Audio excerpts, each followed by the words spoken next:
ძალიან დიდი დღეა დღეს. 26 მაისს დამოუკიდებლობის დღეს. დიახ. და დღეს ჩემი სტუმარი ჩემს გადაცემაში ვინ რა არის ქართულ პოლიტიკაში ჩემს საავტორო გადაცემაში სტუმარია ბესო სოლომანაშვილი. ვინც არ იცნობს ძალიან მოკლედ გაგაცნობთ საქმე იმაშია რომ მე დღეს გავიცანი. ნუ დაახლოებით 1 კვირაა გავიცანი. აჰა 16 მაისს გავიცანი 16 მაისს. მაგრამ დღეს დილით წამომწდა სახში რომ დღეს სტუმრად მეყოლება ჩემს გადაცემაში ბატონი ბესო სოლომანაშვილი და ჩემმა ერთმა ქალიშვილმა გამომიტანა ეს 2 წიგნი. დიახ. მე ეს არ ვიცოდი. ერთი წიგნი აი ეს ამბავი ძველი დახრეტილებისა და ამბავი ახალი დასახრეტებისა. დიახ.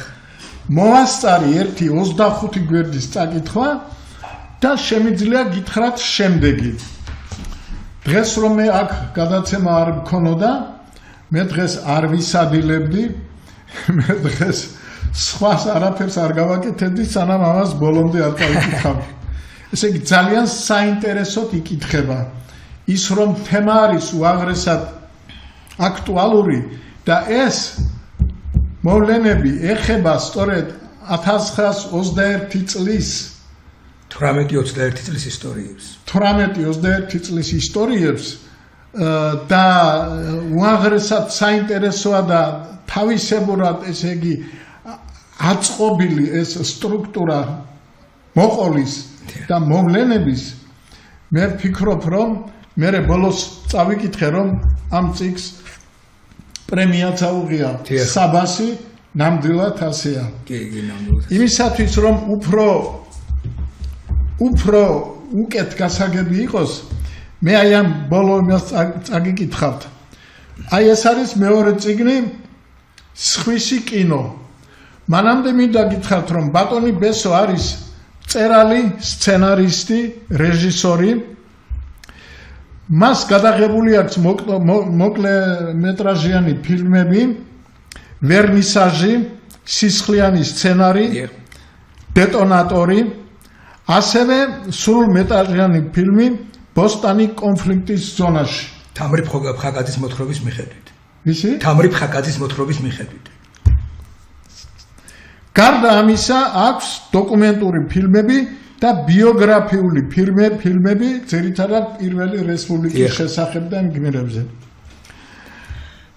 მუშაობს სხვადასხვა ტელეკომპანიებში გადაცემის და მხატვრული სერიალების დამდგმელ რეჟისორად. არის სერიალის ჩემი ცოლის დაქალების ერთ-ერთი რეჟისორი ვიყავი. ერთ-ერთი რეჟისორი. ეხლა აღარ ვარ არც ერთ ტელევიზიაში. ახლა არ ხარ ქართულ კატეგორიულად. ახლა ხარ ქართულ ტევეში აგერ აქ გადაცემაში და შეუდგეთ ჩვენ საქმეს. კი ბატონო, გისმენთ. შეუდგეთ. ესე იგი კიდევ ერთხელ დილოცავთ რამე 21 დღეს, მე დღეს რადგანაც 26-ია და ვიცი რომ ეს ჩემი და ჩვენი აკაცუკები დიდ ღონისძიებას ანონსებენ სპეციალურად უყურე სამთავრობო ტელევიზიებს ძალიან აი მხატვრულად რო ვთქვათ ძალიან კარგად არის ყველაფერი გაკეთებული აი ეს უამრავ სხვადასხვა ადგილზე ჯარისკაცები სამხედრო ნაწილები ეს მთელი ჩვენი ბუნება საქართველოსი მისი განსაკუთრებული ადგილები ეკლესიები საგდრები და ასე შემდეგ მოკლედ ძალიან ლამაზად იყო გაფორმებული. ახლა ყველაფერს ვერ უყურებდი უკვე გასული იყო და უკან გადახვევით ვაღერებდი და ძალიან მინდოდა მომესმინა ჩვენი იმ ლიდერების გამოსვლები და მოусმინე ლიდერებს პრეზიდენტს, პრემიერ-მინისტრს, პარლამენტის თავმჯდომარეს, უწმინდეს შიომესამეს და ცოტა გაოცებული დარჩი. ცოტა გაოცებული დარჩი იმით რომ დამოუკიდებლობის დღეს არავინ არ ახსენა ზვიად გამსახურდია, არავინ არ ახსენა კოსტავა, არავინ არ ახსენა შარტავა და გაბესკირია, დიახ, არავინ არ ახსენა შინდისის გმირებზე არაფერს არ. ესე იგი, არავინ არაფერი არ თქვა იმაზე, რომლებიც რაღაცნაირად მეორე კითხვა რომ წამოვიდეს, რატომ დაიღუპენ, ვინ დაღუპა, ვინ გაანადგურა, ესე იგი, რომ არ გამოჩინილიყო ეთყობა რუსეთი. ესე იგი, ჩვენ დღეს ვიხილეთ ჩვენი რაფერინებული, გაწმენდილი ხელისუფლება, რომელიც ელოლიავება რუსეთს და რუსეთის ხელისუფლებას და ცდილობს რომ არაფერი არ წამოწდეს მათ საწინააღმდეგოდ. ნუ ჩვენ ამ მოვალეებისაგან თავისუფლები ვართ. აბსოლუტურად. ჩვენ ვამბობთ რომ აი სადღაც ერთ ადგილას თქვი და ბატონო თქვენთან მინდა გავიმეორო. ბაბუაჩემი იყო კაკაჟვანია. ეს არის კაცი რომელიც 900 წლიდან 916-მდე იყო 15-მდე იყო სკოლის დირექტორი, იმას ჟვანიას სკოლა ერქვა ზუგდიდში. მერე პირველი მსოფლიო ომი რო იყო, ესე გაუჭირდა და გაიწვიეს, როგორც განათლებული კაცი, რაღაც პატარა კურსები და ოფიცერი, ყველა დიდი ჯილდო გიორგის ჯვარით ჩათვლით ბაბუაჩემს მიღებული აქვს. მე როცა დაბრუნდა ჟორდანიამ აფხაზეთის ტერიტორიაზე რაღაც ჯგუფის ხელმძღვანელად დანიშნა ოფიცრად 80 კაცი ყავდა და როდესაც საქართველოს იღებდნენ 21 წელს ბოლშევიკების ერთი დივიზია რატომღაც ამაზე არავინ არ ლაპარაკობს მოდიოდა ტუავსეთი სოჩით შემოვიდა საქართველოს ტერიტორიაზე გადალახა ერთი მდინარე მეორე მდინარე მესამე მდინარე სადღაც ბაბუაჩემი ხდება მაგრამ უკან იხევს და მოვიდნენ ენგურამდე. ენგურიდან ბაბუაჩემის სახლამდე, სადაც მე გავიზარდე, არის დაახლოებით 6-7 კილომეტრი. და იქ, ნუ როგორც ირკვევა, გადაწყვიტა იქ რაღაცა პატარა მაინც წინააღმდეგობა უნდა გაუწიოს. და ეს პატარა წინააღმდეგობა გამოვიდა იმაში, რომ ეს თავისი 80 კაციანი რაზმი სოფელ ჯვარისკენ ზევით დინარის ენგურის ხეობას გაყვა, სადღაც იქ დააჭრევინა მორები, ჩააყრევინა მდინარეში და როდესაც ღამით და ეს უკვე იცოდა მდინარეებს, ისინი ღამღამობით გადალახავდნენ, ღამით დაუშვა ეს თავისი მორები და ამ ზოგიერთი შეკრული რო იყო ტივები იმაზე, თითო ოროლა კაცი თავისი და აი ეს 80 შაშხანამ ერთდროულად რომ იხუვლა და იმ ადგილას ფონი არის და დაახლოებით კილომეტრ-ნახევარი სიგანე და ეს რუსის ბოლშევიკი ჯარისკაცები უკვე შესულები რო იყვნენ და ცოტა უკვე გავიდა კიდე სადაც რუხის ციხე არის დაახლოებით იმ მიდამოებში და ისე ქონდა დაგეგმილი რომ ეს ტივები, დიდი ტივები ერთხარეს აი ეს განასხლევი ტოტები და ამას წაუკიდეს და წარმოიდგინეთ ღამის დაახლოებით 4 საათზე, 3-ზე თუ 4-ზე უცებ მდინარე აალდა და ცეცხლ მოკიდებული მდინარე მოდის და ეს ხალხი აქ არის. მოკლედ, ბევრი რო არ გავაგრძელო, 4000-მდე ჯარისკაცი დაიქჩა იმ მდინარეში და დაიღუპა. ბოლშევიკები. 2 კვირა ის გენერალი, მისი გვარიც ცნობილია, ის გენერალი სწავლობდა რა მოხდა, როგორ მოხდა და როცა ბოლოს დაადგინა ამბის მიმტანი ბევრი ყავდა, ჩვენ ყოველთვის ყავს ასეთები იცით და გაოცებული დარჩა, ესე იგი 80 კაციანმა რაზმმა ამხელა ზარალი მიაყენა 4000 დაღუპული და ეს შეშინებული და სულისკვეთება ამ ჯარისკაცების დაწემული 2 კვირა ვერ გაბედა და მერე გადმოვიდა და გამოიარა იმ ადგილზე, სადაც ასევე უჩვენეს, რომ ეს არის იმ კაკაჟვანიას ეზო. იმან იქ ჯარისკაცები დააყენა, ხელი არ ახლოთ, არ დაწვათ, იმიტომ რომ იქ ბევრი იყო, ვისაც ძმა მოუკლეს, მამა მოუკლეს, 1000 მეგობარი და ესე იგი ის იდგა თურმე და ეს ძალიან საინტერესო ისე თქვა როგორც რეჟისორს ისე გიყურებ ამ შემთხვევაში და он настоящий русский офицер. ის ნამდვილი რუსი ოფიცერი არის, როცა გაიგო გიორგიჟის კავალერი და იმ სვიატო იანი და სვიატო ვლადიმირი და ძალიან ქონდა. ესე იგი, რისი თქმა მინდა? აი მე გავიზარდე ამ ოჯახში. ჩვენთან არავინ არ იყო კომუნისტური ფუნქციონერი და მე 46-ში ვარ დაბადებული. 73-ში ბაბუა გარდაიცვალა. მე ყოველთვის ვიყავი დარწმუნებული ბაბუა ჩემის სიტყვებიდან და მამა ჩემის და ძმების მათი ბაბუას 5 ვაჟიშვილი ყავდა, რომ ეს ხელისუფლება რა დღეს რა ხვალ უნდა გაქრეს აქედან. ეს არის რაღაც გაურკვევლობა და არ უნდა იყოს. ბაბუა ვერ მოესწრო, მაგრამ მე მოვესწარი და ბედნიერი ვარ, რომ მოვესწარით იმ ბოლშევიკური სისტემის ბისგან თავის დამწევას. და ახლა დღეს, როდესაც აი ამ ისტორიულ დღეს ჩვენ არაფერს არ ვამბობთ იმ ჩვენს, ახლა მე ჩემი მოვყევით, ახლა ჩვენ ხო რამდენი გმირი გვყავს, ვინც შეეწირა და მაშინ და როგორც ეკლესიური, ასევე სამოქალაქო და ის რომ დღეს აი ამ ხელისუფლებმა არც ერთმა არაფერი ამაზე არ თქვა, მე ცოტა შეურაცხყოფილად ვიძენით თავი. ახლა თქვენ რას გვეტყვით? გეტყვით ბანოვახში მოგესალმები, ძალიან დიდი მადლობა მოწვევისთვის. პირველ რიგში უპასუხებ იმ გენერალს, აი ბაბუა თქვენმა რო დაამარცხა.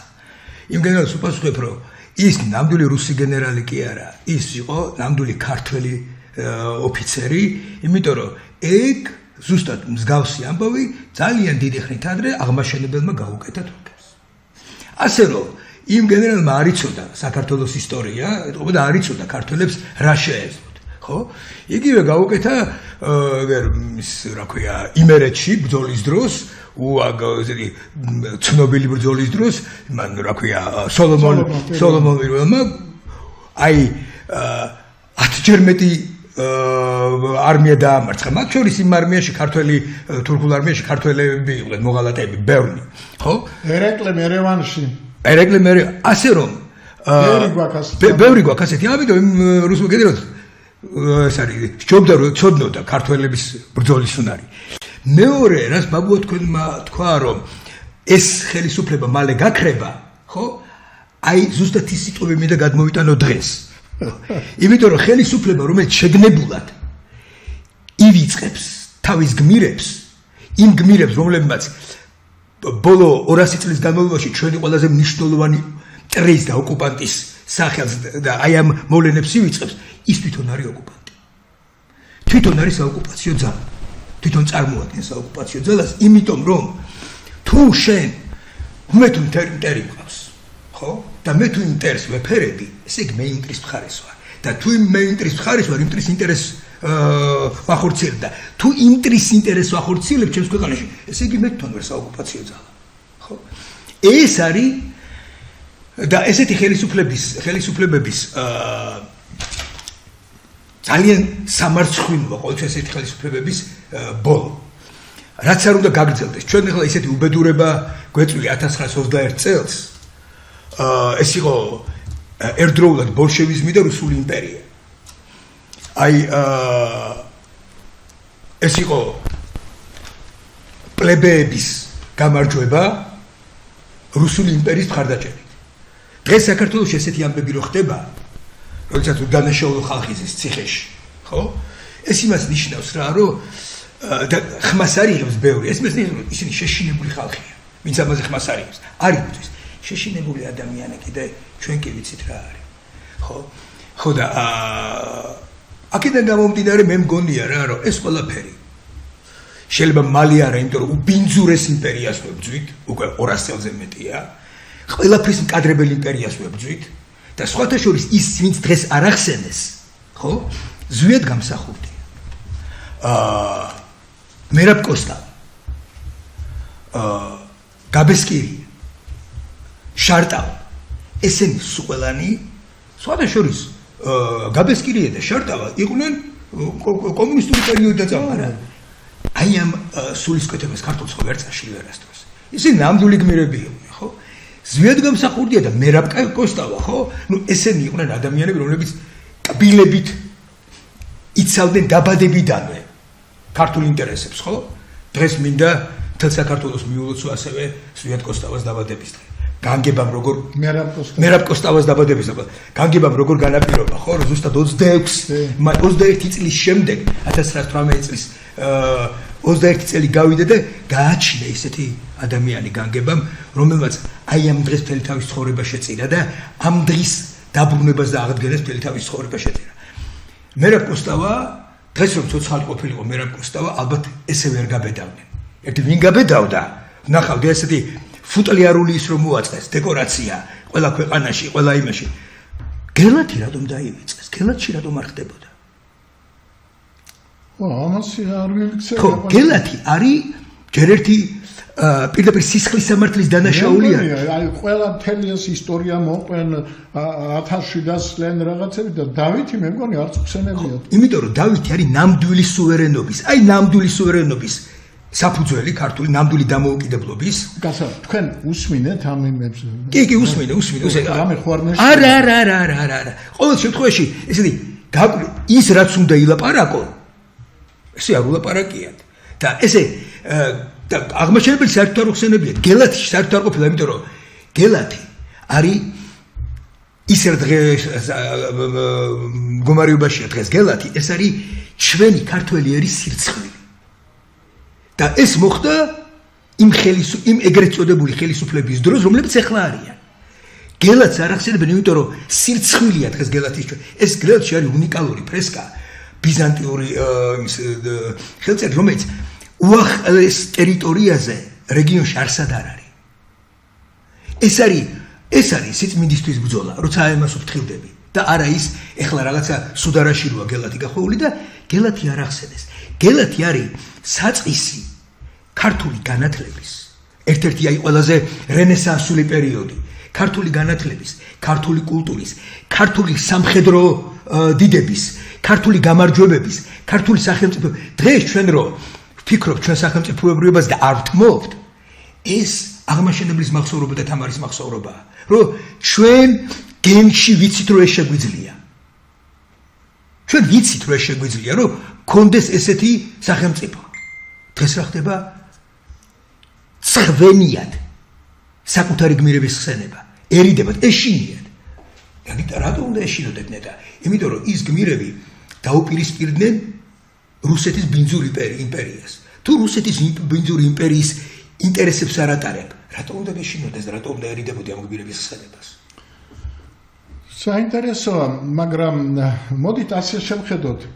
მე მაინც ასე მგონია, რომ ის ვინც დღეს ჩვენთან ხელისუფლებაშია, ისინი არიან რუსების მიერ გამოგზავნილი, მათ მიერ დაფინანსებული, გამაგრებული და ჩვენ მთელი ეს 14 წელი აი როდის იყო ის ჩამოვაგდეთ ესე 12 წელს 12 წლიდან გვატყუებდნენ რომ ჩვენ ვართ ეროვნულები, ჩვენ ამას ვიზამთ, იმას ვიზამთ, ჩვენ ვიცით რომ არც ერთი დანაპირები მათ შორის ეკონომიური რომ გაზს გავაიაფებთ, ელექტროენერგიას გავაიაფებთ, სოფელს გავაძლიერებთ. ახლა ნახე, გავიხსენეთ ქალბატონი ქეთი დოლიძე და ნინელი ჭანტაკაძე რომ ხალხს ეუბნებიან რომ აი ბატონი ბიძინა ამას აპირებს რომ თითო მილიონი თითო სოფელს იქასოს ესხები და არაფერი მსგავსი არ გაკეთებულა. 100 ქარხანა გუგუნებს. 100 ქარხანა და ასე მოკლედ არაფერი რომ არ გაკეთებულა და 14 წლის თავზე ჩვენ ყავს მთელი არმია იმ ელიტური ინტელიგენციის, რომელიც ამათ ამართლებს. სამწუხაროდ. აი რა ეშველება ამას? მე ესე ვამბობ ხოლმე, სულ რომ ეკითხებოდნენ ხოლმე რა, რომ აი მოსეს 40 წელი გვეყოფაო. მე ვთქვი მოსეს 40 წელი გვეყოფა, თუ მანამდე რუსებმა არ მოგვისწრეს მეთქი. სამწუხაროდ მოასწრეს რუსებმა, მოსულა, მაგრამ ეს იმას არ უბრალოდ გაიწელება ეს 40 წელი ცოტა. თქვენ წარმოიდგინეთ, ეხლა ერთი ესეთ იმას რომ 2014-2016 წლებში იყო ეს პროცესი. ეხლა გაგახსენებთ ეს პროცესი, რომელიც კიდე არ აქცევენ ყურადღებას რა მოხდა მაშინ საქართველოში. დღეს აი ამ საშინელი ომების პერიოდში მსოფლიოში, ხო? სადაც საჰაერო თავდაცვა არის უმნიშვნელოვანესი. საჰაერო თავდაცვის გარეშე, ხო? დღეს და აი ბომბებით რო გვაშინებენ, ხო?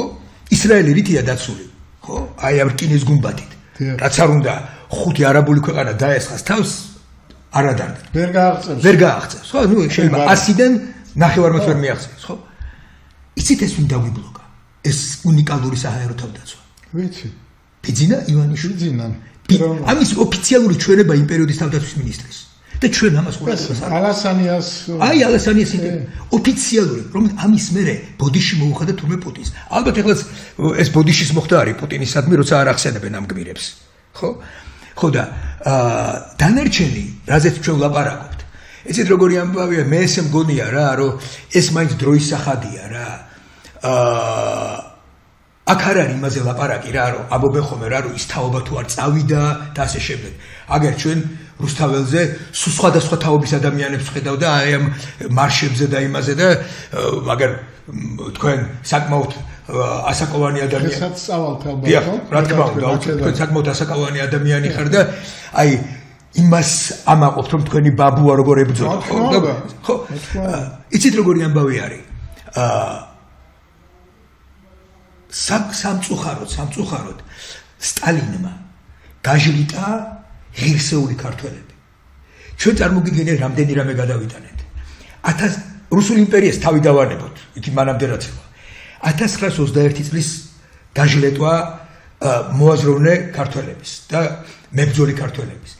1921 1922, 1927-29 მეორე მსოფლიო ომის დროს აბსოლუტურად შეგნებულად წაყვანილი ქერჩში დასაწყვეტად ქართველი ახალგაზრდები, ხო? ეხლა რო იძახიან ხოლმე რომ მეორე ფრონტი უნდა ჩართო, აბსოლუტურად შეგნებულად გაწყვიტეს ქართველი ახალგაზრდები ქერჩში, ხო?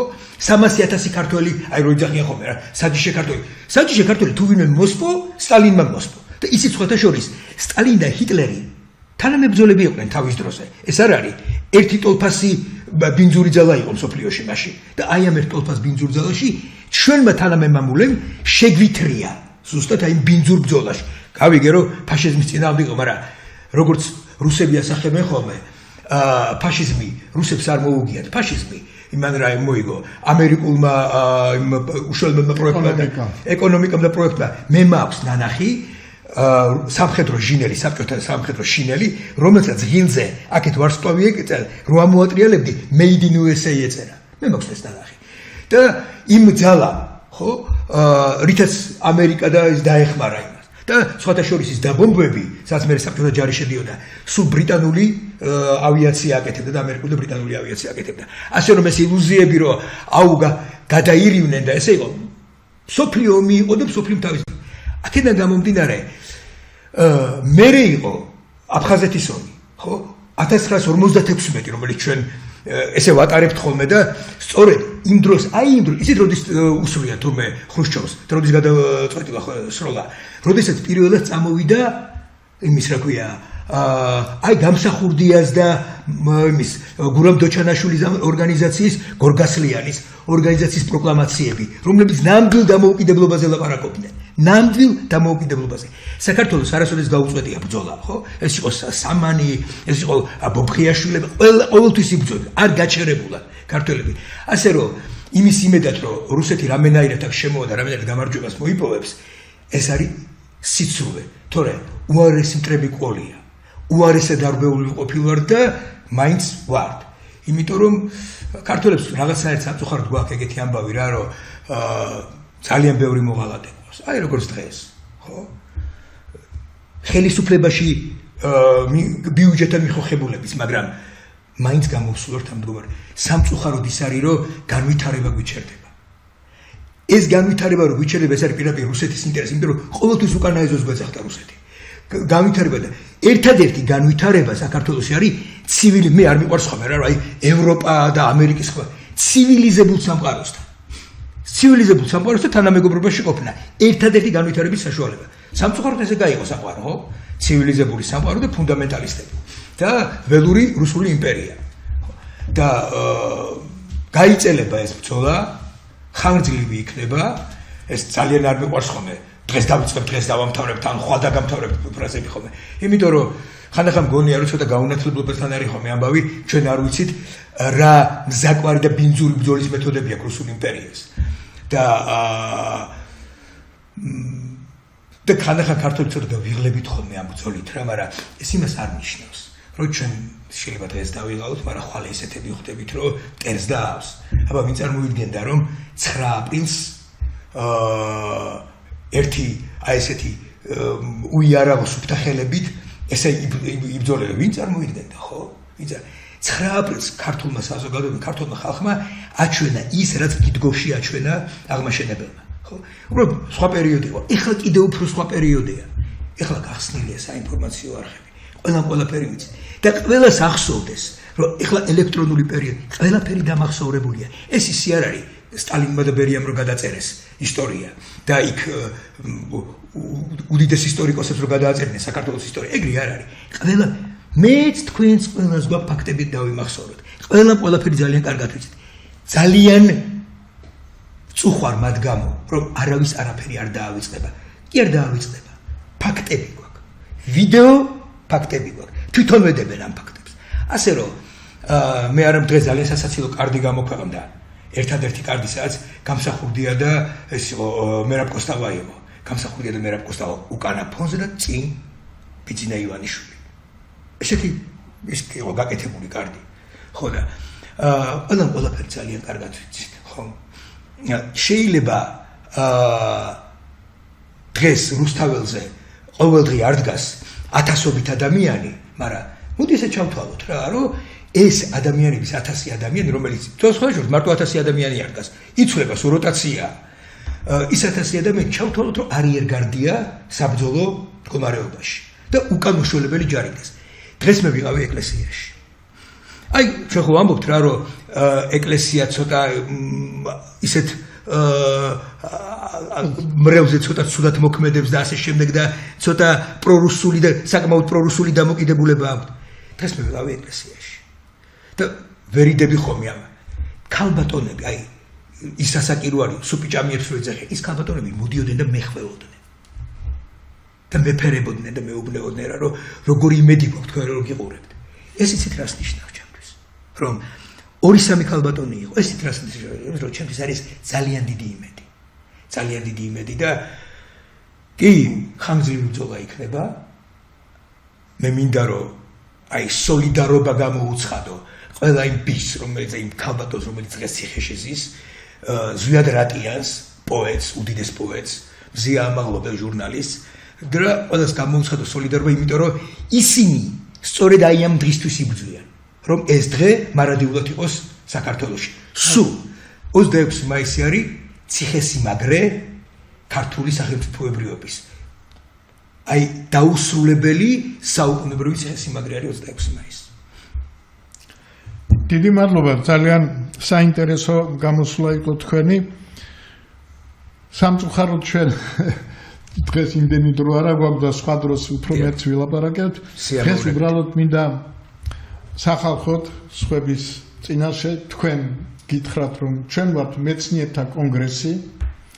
მეცნიერთა კონგრესი არის ორგანიზაცია, რომლის სათავეებთან იდგნენ მერაბ ბერძენიშვილი, რეზო ჩხეიძე, ანზორ ერქომაიშვილი, მხეიძე, ომარი მხეიძე, რომან რურუა, ნონა გაფრინდაშვილი, აი ესეთი ადამიანები და მათ შექმნეს და ეს ტელევიზიაც მათი შექმნილია და დატოვებულია მეცნიერთა კონგრესსა დაუტოვეს ანდერძად და როგორც ბატონი მერაბი ამბობდა, რომ ეს ტელევიზიები, რომელსაც უყურებდა, დაღუპავენ ქვეყანას, როგორც სამთავრობო, ასე ოპოზიციური.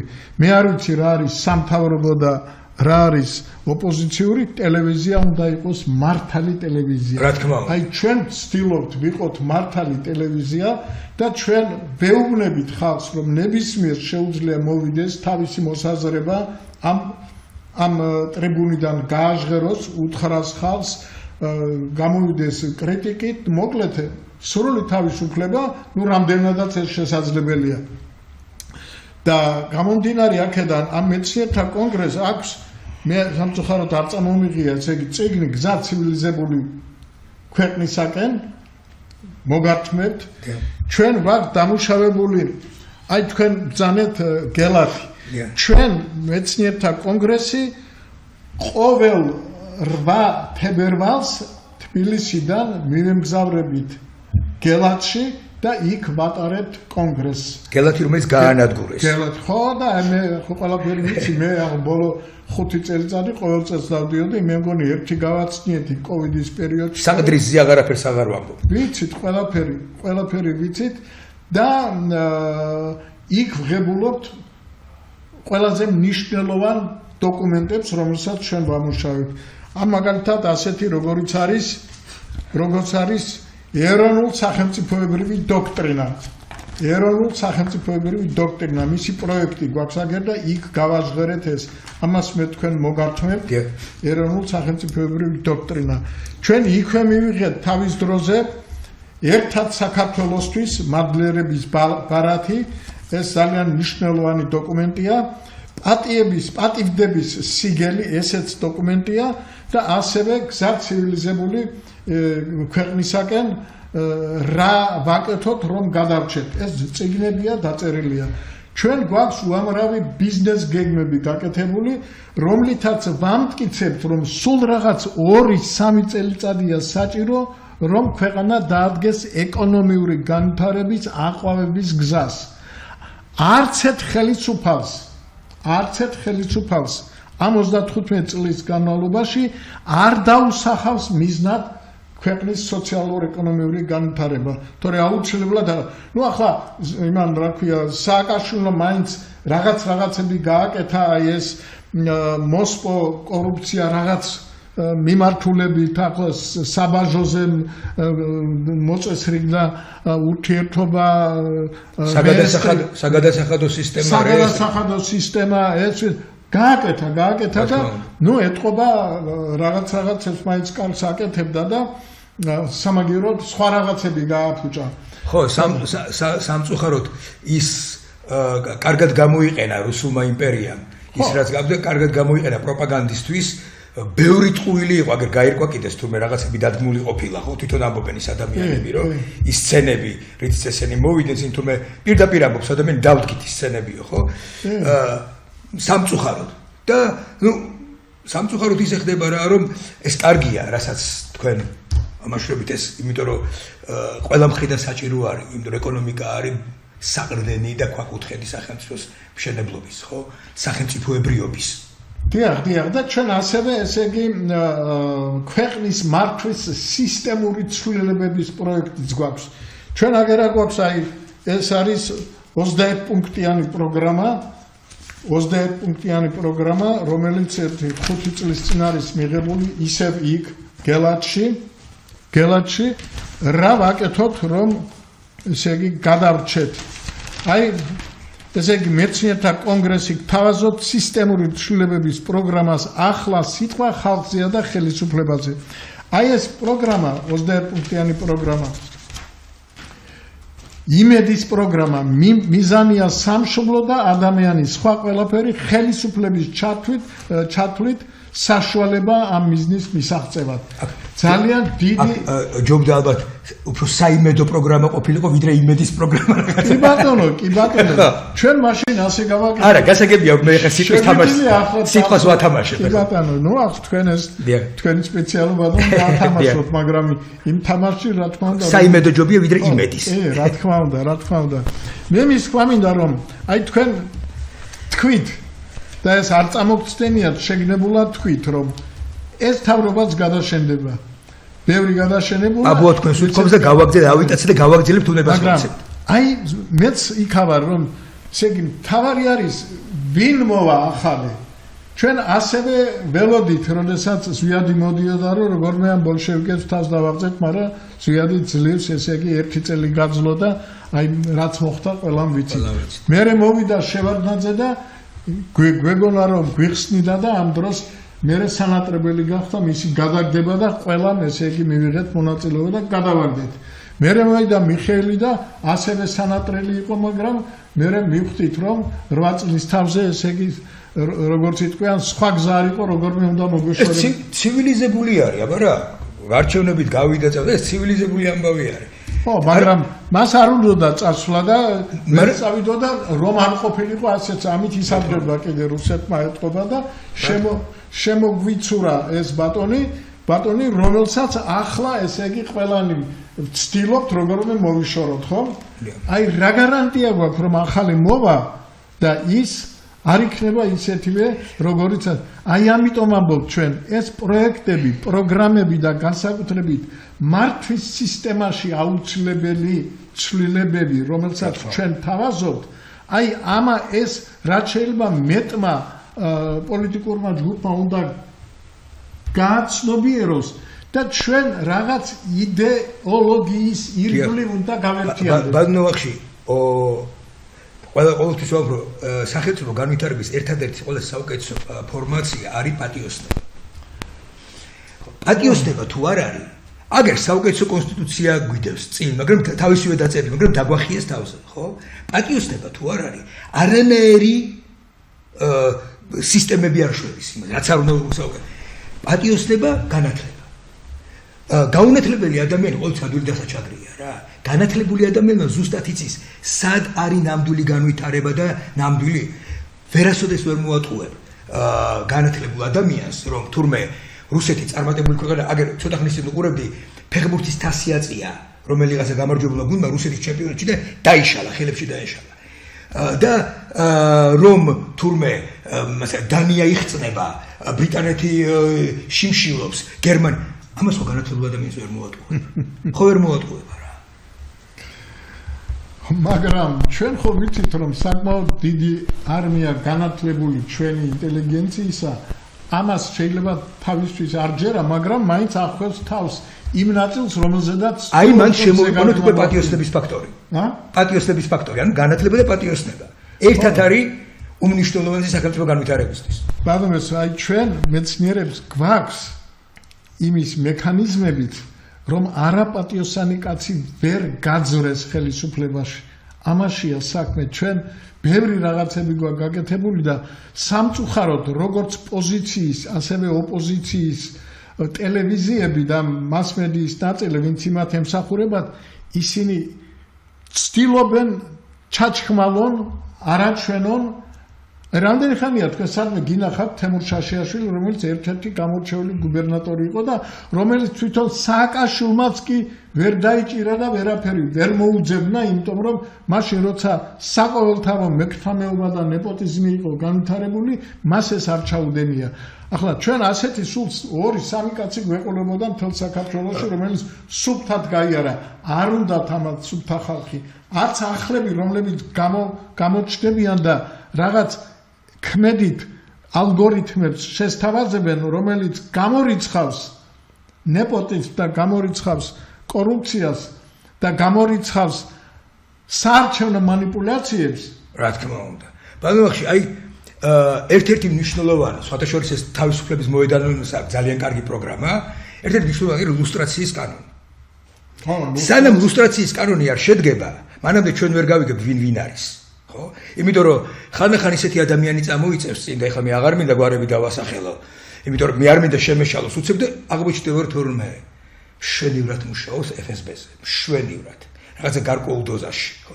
აქედან გამომდინარე, სანამ ლუსტრაციის კანონს არ მივიღებთ, ქართველიერი, სანამ არ მიხვდება რომ ლუსტრაციის კანონი უნდა მივიღოთ და ამას სანამ სიმართლე არ დადგინდება.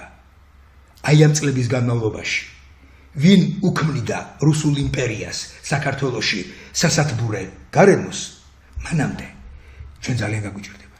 იმიტომ რომ ტყუილი ცხოვრება არის ილუზია, ხო? და ილუზიაში ადამიანი არის სუსტი. აი ამ თქვენი სიტყვით, ტყუილით ცხოვრება არის ილუზია. დამშვიდობოთ, დიდი მადლობა რომ გიყურათ.